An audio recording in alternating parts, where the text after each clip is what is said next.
সালাত আদায়ের সময় সম্পর্কে আমাদের ভালোভাবে জেনে নিতে হবে। নিম্নে সালাতের ওয়াক্তের বিবরণ দেয়া হল। ফজর সালাতের সময় শুরু হয় সুবহে সাদিক হওয়ার সাথে সাথে এবং সূর্য উদয়ের পূর্ব পর্যন্ত এর সময় থাকে।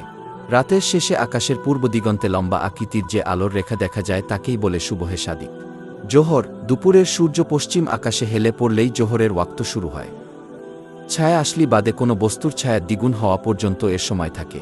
কোনো বস্তুর ঠিক দুপুরের সময় যে ক্ষুদ্র ছায়া থাকে তাকেই বলে ছায়া আসলি বা আসল ছায়া। জুমুয়ার সালাতের আলাদা কোনো ওয়াক্ত নেই। জোহরের সময় জুমুয়ার সালাত আদায় করতে হয়। আসর জোহরের সময় শেষ হলেই আসরের সময় শুরু হয় এবং সূর্যাস্তের পূর্ব পর্যন্ত বিদ্যমান থাকে। তবে সূর্যের রং হলুদ হওয়ার আগেই আসর সালাত আদায় করতে হয়। মাগরিব সূর্যাস্তের পর থেকে মাগরিবের সময় শুরু হয় এবং পশ্চিম আকাশে যতক্ষণ লালিমা বিদ্যমান থাকে ততক্ষণ সময় থাকে। এশা মাগরিবের সময় শেষ হলেই এশার সালাতের ওয়াক্ত শুরু হয় এবং সুবহে সাদিকের পূর্ব পর্যন্ত বিদ্যমান থাকে। তবে মধ্যরাতের আগেই আদায় করা উত্তম।